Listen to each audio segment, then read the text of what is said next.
Bom, boa tarde para todo mundo. É um prazer estar aqui falando para vocês. Queria agradecer ao convite. Sempre gosto muito de vir a Goiás, né? Inclusive para falar com os amigos aqui. E bom, hoje a gente vai falar um pouco então sobre isso. Ela passou o título para vocês. Eu queria começar citando um autor que eu gosto muito, que é Montenegro, 1980.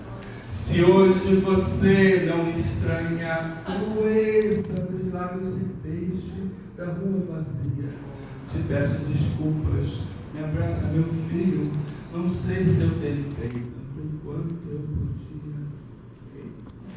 Beleza.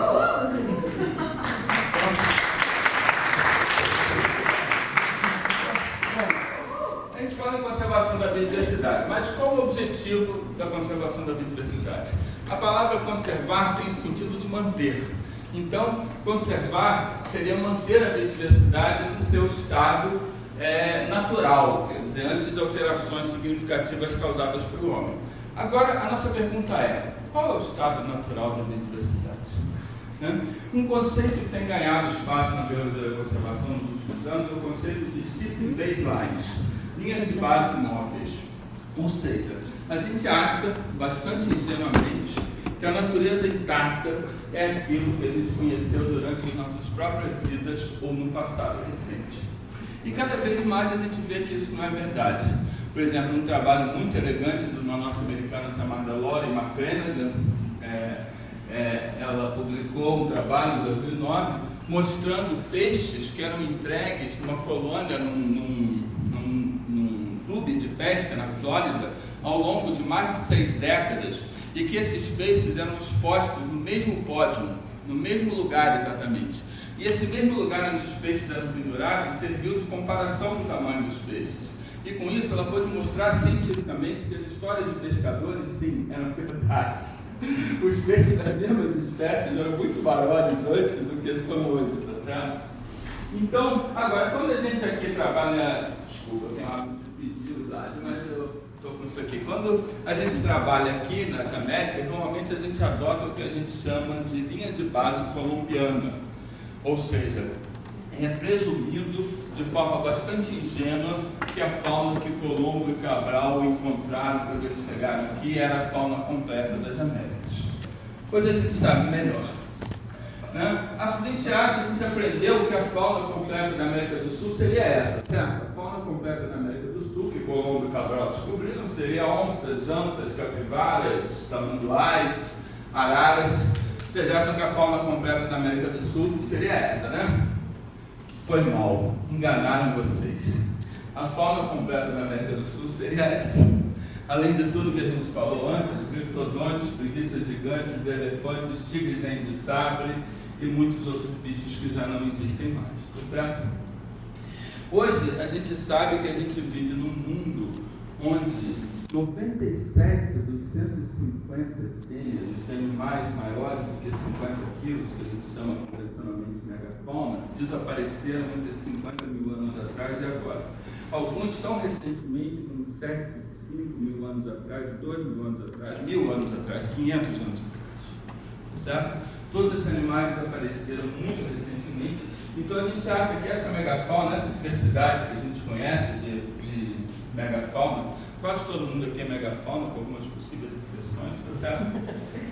Mas essa diversidade de megafauna que a gente conhece, a gente acha que ela é riquíssima e a gente não percebe que a gente vive num mundo de fantásticos, onde muito recentemente a gente perdeu a maior parte da megafauna. Né? E bom, o que aconteceu com ela? Essa dissertação do meu aluno Bernardo Araújo, né, de 2013, eu vou falar um pouquinho dela antes de botar o slide. Esse slide que eu vou mostrar é daquela série Uma Imagem Vale 1 Milhão de Palavras. E essa dissertação do Bernardo, de mestrado, obviamente vocês vão ver, não é uma dissertação de mestrado, é completamente possível fazer uma dissertação de mestrado, mas como o Bernardo não sabia disso, ele fez. Tá certo? E isso agora está gerando um artigo que imagino que esteja prestes a sair, do qual o José Alexandre aqui também é coautor da gente. Tá? E o Bernardo, o que ele fez foi simplesmente pegar todos os registros de megafauna de todos os gêneros, em todos os continentes, na literatura branca, cinza, marrom e o que vocês quiserem, tá certo? E calibrar todas essas datas para datas de calendário, que são diferentes datas de carbono 14, e usar somente as datas mais confiáveis, com um critério extremamente rigoroso de seleção, que eu não vou falar mais por falta de tempo, tipo 1. Vocês sabem que o professor tem dois tipos de falta de tempo, falta de tempo tipo 1, falta de tempo tipo 2. Então, falta de tempo tipo 1 é quando a coisa precisaria de tempo mais para explicar. Falta de tempo tipo 2 é quando o aluno te pergunta uma coisa que você não faz a menor ideia.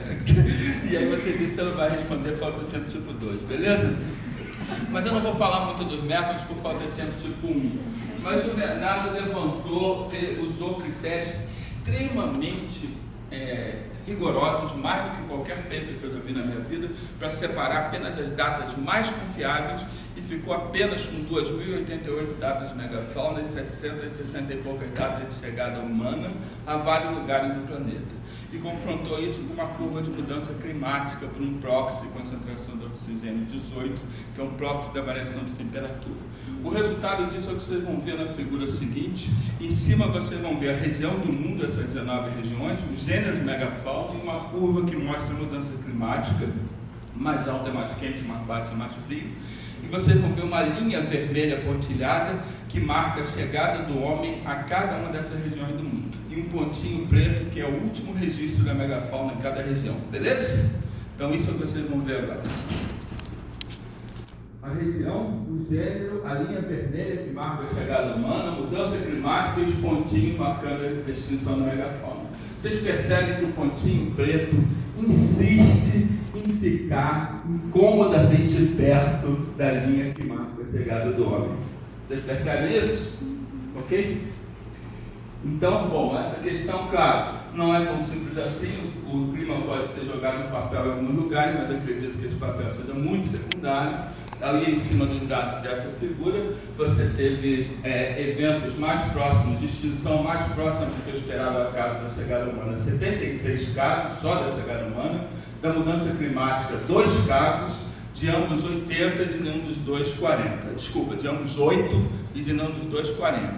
Então, os partidários da mudança climática que me perdoem, mas 76 a 2 é pior do que 7 a 1. Beleza? Ok, vamos nós. Bom, agora meu objetivo aqui não é discutir as extinções do quaternário. Meu objetivo apenas é dizer que salientar que se nós fomos a causa delas, ou mesmo se nós fomos apenas a causa principal delas, não ter mais bichos grandes na maior parte dos continentes é profundamente antinatural. Só ter bichos grandes na África é um padrão profundamente antinatural. Todo causado por nós, ou em sua maior parte causado por nós. Tá? Então isso seria a Europa de 20 mil anos atrás, com elefantes, rinocerontes, leões, etc. E nesse mundo que a gente perdeu todos esses bichos grandes, a gente perdeu também um monte de interações ecológicas. Então, em 1982, Jansen e Mark sugeriram que muitos dos frutos que a gente encontra hoje, dos grandes frutos que a gente encontra por aí, são anacronismos do Pleistoceno. São frutos que perderam seus dispersores, mas que as espécies de árvores sobrevivem até hoje. Quantas espécies de árvores a gente perdeu dessa forma, a gente não faz a menor ideia, mas existem espécies que sobrevivem até hoje, sendo dispersadas de forma precária, já tendo perdido seus dispersores, que são os frutos da megafauna. Tá? Então, esse é uma cartunista paulista, Tadi, que faz uns cartoons com os pleistocênicos, que são esses bichos aí, os bichos extintos todos conhecidos. Tá? E os frutos megafauna, então, são frutos grandes, não dispersados por agentes bióticos, que têm sabor, cor e odor parecidos com frutos dispersados por herbívoros africanos, que caem no chão quando maduros, né, são consumidos no chão, por bichos do chão, e hoje precariamente dispersados são como fantasmas do passado distante da megafauna. Agora, será que a gente pode trazer de volta o passado? Para mim, como rubro-negro fanático, essa é uma questão de grande importância. Né? Esse aí, vocês sabem, é o time maravilhoso, time campeão do mundo de 1981. Né? Mas, bom, e uma das ideias para trazer de volta ao passado seria, por exemplo, ressuscitar os bichos geneticamente. Então, por exemplo, será que a gente pode trazer de volta mamutes a partir de fragmentos do seu DNA né? Na Sibéria são encontrados mamutes todo ano. A Sibéria tem um comércio legal de presas de mamutes que gera 60 toneladas de presas de mamute por ano. Agora, isso está sendo uma contribuição do aquecimento global, que está acelerando o derretimento e facilitando muito encontrar mamutes. Atualmente a Sibéria produz 60 toneladas de marfim de mamute por ano. Marfim de mamute, presa de mamute. Então imagina a quantidade de mamutes que são descobertos. Então, você poderia pensar que o DNA desses bichos seria uma oportunidade, né? E bom, próximo, o primeiro vídeo, por favor, por favor. Agora.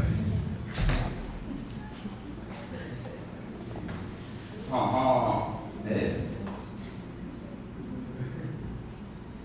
Não, esse é outro, esse é outro. O outro. Então tá para cima, sobe um pouquinho.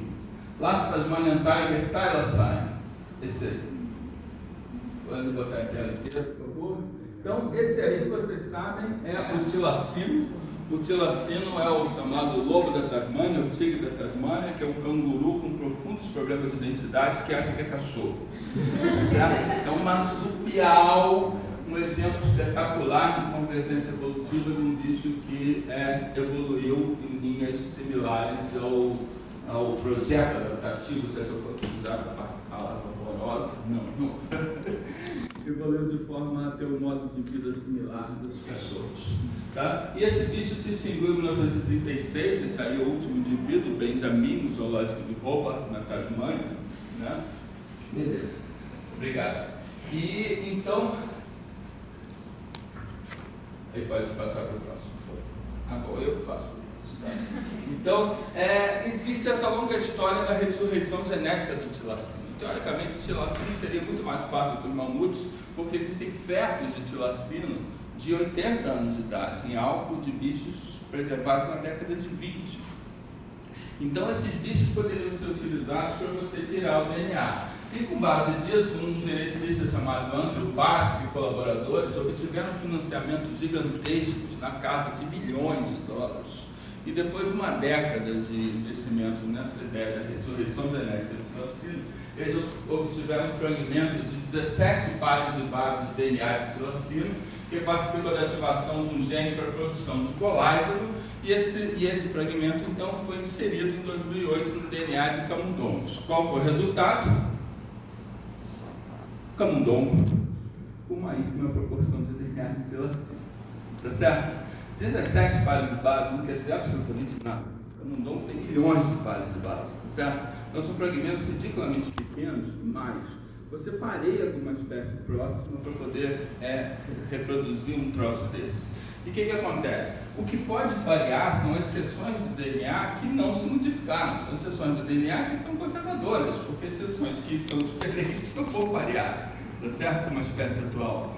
Então, na verdade, é extremamente difícil que você faça qualquer coisa assim. É claro que, do ponto de vista de genética molecular, isso foi um grande feito. Você transpor genes, né? Você transpor um pedacinho de um gene de um bicho extinto para um bicho atual, é um grande feito em termos de genética molecular. Para a conservação não é nada, vocês percebem? Ok? Não tem a menor possibilidade. Agora, será que mamutes poderiam ser uma alternativa mais viável? Você tem muitos mamutes, mas o DNA normalmente é muito degradado, são muito antigos, o DNA vai degradando. Agora, em 2013 foi encontrada essa fêmea aí, chamada Yucca, uma fêmea jovem, um filhotinho, na verdade, de 39 mil anos atrás. E Yucca disse naquela época, 2 anos atrás, que ela tinha sangue líquido. Ou seja, encontraram um filhote de mamute com sangue líquido. E a esperança então passou a ser você extrair DNA do sangue e poder com isso reconstruir o bicho. Agora, desde que Yucca foi descoberta em 2013, eu nunca mais ouvi falar sobre o andamento disso. Eu acho que isso é péssimo sinal. Porque se eles tivessem conseguido extrair DNA do sangue, já deveriam ter conseguido, a gente já deveria ter ouvido falar disso há muito tempo. Tá certo? Então, eu não sei se sai alguma coisa de Yucca. Agora, o que a gente pode fazer no futuro? Exercícios de futurologia são sempre arriscados. Eu me lembro quando eu era criança, eu vi esse filme em 2001, que mostrava que no ano 2001 a gente estaria fazendo coisas com uma espaçonave de passageiros fazendo linhas regulares entre planetas, voada pela Panam. Hoje em dia nada disso aconteceu e a Panam faliu. Então, os exercícios de futurologia são muito arriscados, né? E a gente não pode dizer que a genética possa fazer daqui a 20, 30 ou 50 anos. Eu não me arriscaria a dizer, mas nós não temos nenhum disso que a genética possa trazer de volta espécies extintas, tá certo? É claro que a genética tem um outro papel muito importante na conservação, que é o papel de você guardar DNA das espécies vivas, tá certo? Para você poder no futuro, caso elas se extinguam na natureza, poder ter um DNA completo e tudo, para você poder ter essas espécies de novo. Mas isso é outro tipo de papel. Agora, será que haveria outro jeito de você reconstruir o passado? E aí vem a proposta fantástica do Pleistocene de Darwin. Essa proposta foi primeiro feita para o Pantanal brasileiro, por um biólogo brasileiro chamado Mauro Galetti, né? Mas logo depois se tornou, no ano seguinte, 2005, se tornou mais conhecida pela proposta do Donlan, Josh Donlan e colaboradores para a América do Norte. E a ideia do Donlan foi o seguinte: a fauna do Pleistoceno da América do Norte, o Pleistoceno é o último período geológico antes do atual, a fauna do Pleistoceno da América do Norte era essa turma aqui. Era essa turma extinta, com elefante, visão de chifres longos, preguiça, mastodonte, um monte de leões, dente de sabre, etc. E a ideia dele seria substituir essa fauna aqui toda que desapareceu no final do Pleistoceno por essa galera aqui. Ou seja, trazer elefantes da África, da Ásia, leões e chitas da África, camelos da África, dromedários da Ásia, na verdade, cavalos selvagens da Europa, por aí vai.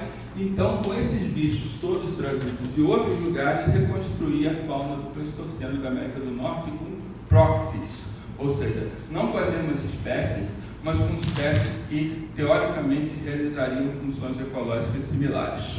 Beleza? Tá? E, na verdade, quando o artigo do Donlan, que propôs isso em 2005 na Nature, é Donlan et al., e a gente pensa, bom, um cara para propor isso deve ser um maluco, mas entre os coautores aí desse et al. Estão Paul Martin, que foi o cara que formulou modernamente a hipótese de que essa megafauna toda foi extinta pelo homem, e Michael Soler, que é o maior biólogo da conservação, provavelmente, de todos os tempos, que é o pai da biologia da conservação. Então, isso não é um maluco ali no canto que está propondo isso. Isso é mainstream da ciência americana, né? Basicamente, que está propondo uma coisa dessa.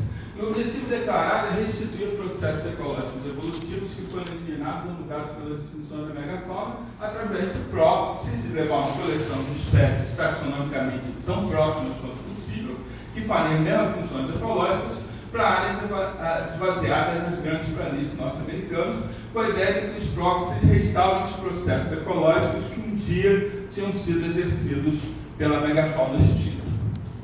Então, os candidatos a proxies, no lugar do mastodonte norte-americano, você colocaria os elefantes africanos, que são os mais parecidos.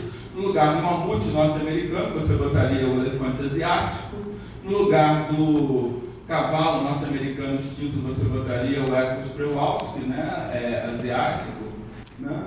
Aqui no lugar da Europa do Leste asiático, aqui no lugar do camelopes, que é um camelídeo, que é um grande camelo extinto da América do Norte, você botaria dromedários.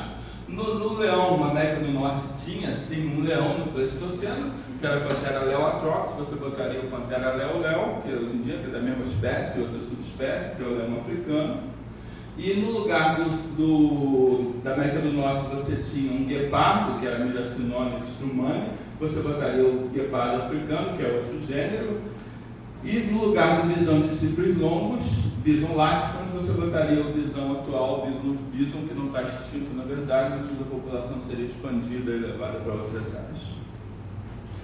Então, essa ideia, eu acho que naturalmente é uma ideia grandiosa, faraônica, se vocês preferirem, e muito controversa.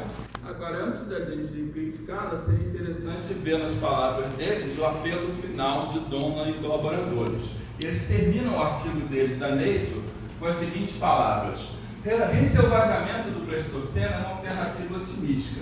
Você está contente com a tendência negativista da atual filosofia de conservação? Você estará feliz com a vida selvagem americana, uma wilderness, não tem tradução exata, americana mais vazia do que era apenas 100 séculos atrás? Você iria arriscar a extinção da megafauna do mundo, no caso que mudanças econômicas, políticas e climáticas se provassem catastróficas para as populações remanescentes desses bichos na Ásia e na África?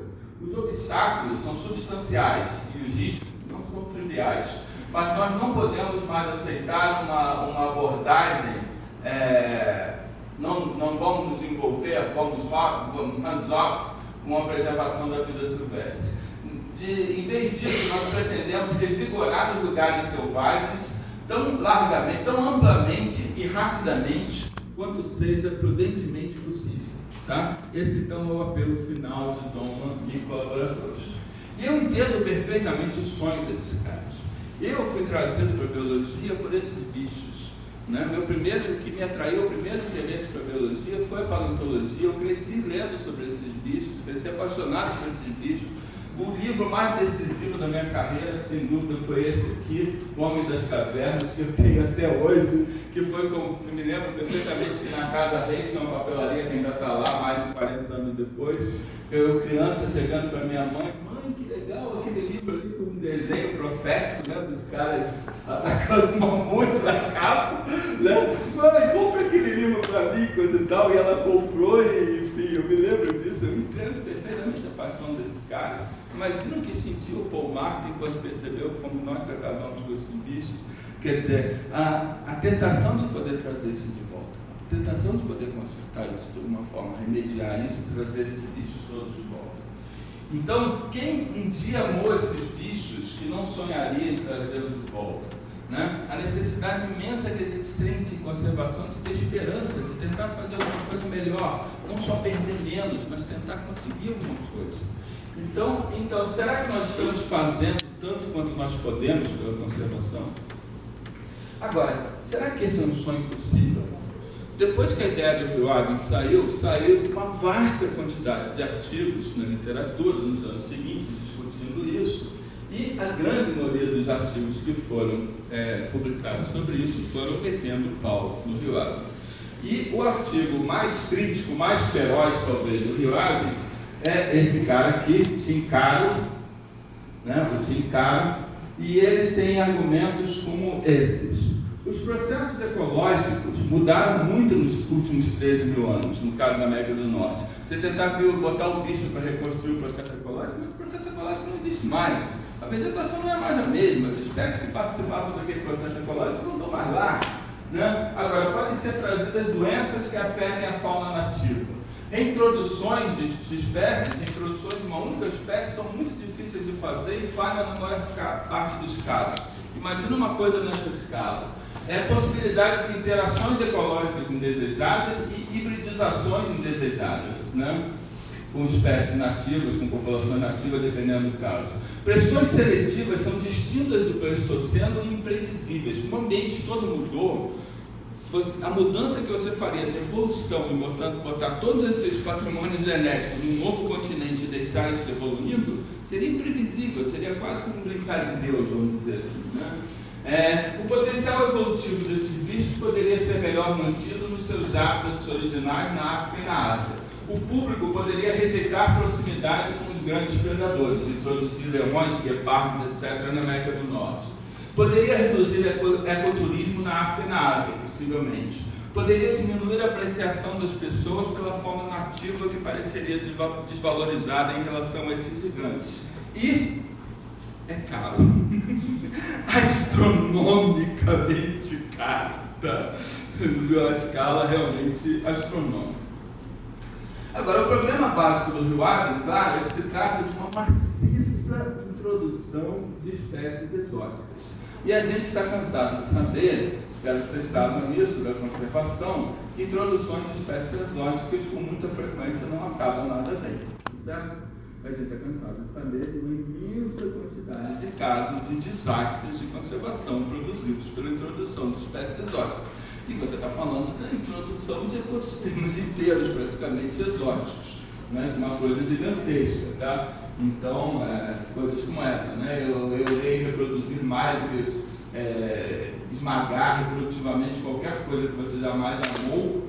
Aqui, por exemplo, é a boiga regulares, uma cobra que acabou com 2/3, extinguiu 2/3 das espécies de vertebrados nativos de Guam, né, da ilha de Guam, no Pacífico, que aqui é a ficha criminal dela, impressão fiscal, etc. Bom, agora, gostemos ou não de Rio Ave, já está acontecendo. Enquanto a gente está falando aqui, Rio Ave já está sendo feito no mundo, ressilvajamento. Em muitos lugares que está sendo feito, não tanto na América do Norte. Então, na América do Norte, até agora, a única coisa que eles conseguiram introduzir foi a tartaruga de Bolson, que é uma grande tartaruga terrestre que não veio de muito longe, do México, cavalos selvagens, ecos feros, burros, ecos hermiones e dromedários. Isso eles conseguiram. E aí parou basicamente por causa de um gigantesco conflito na justiça, que as pessoas entraram com milhões de ações para que o troço não fosse em frente. Norte-americanos adoram um troço desse, né? Então isso atualmente está rolando uma gigantesca pendenga judicial, eles estão fazendo campanhas para tentar convencer as pessoas, né, o público, que isso seria uma boa ideia. Então tá, agora esse é o Rio Ave Institute, né? Eles têm uma instituição, um instituto que existe exclusivamente para isso, para promover o ressilvajamento. E mesmo assim está parado basicamente por causa da grita das pessoas e dos problemas jurídicos. Tá? Agora, uma proposta menos radical está acontecendo na Holanda, numa área chamada Oostvaardersplassen, tá? Que é uma área de 5.600 hectares que foi conquistada ao mar em 1968, que é essa área aí que vocês estão vendo.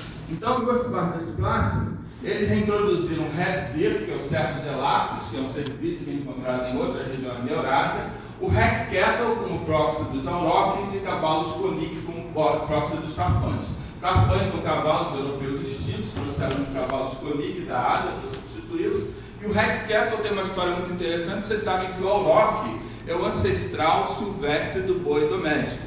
Você sabe que o boi doméstico foi inventado, nós inventamos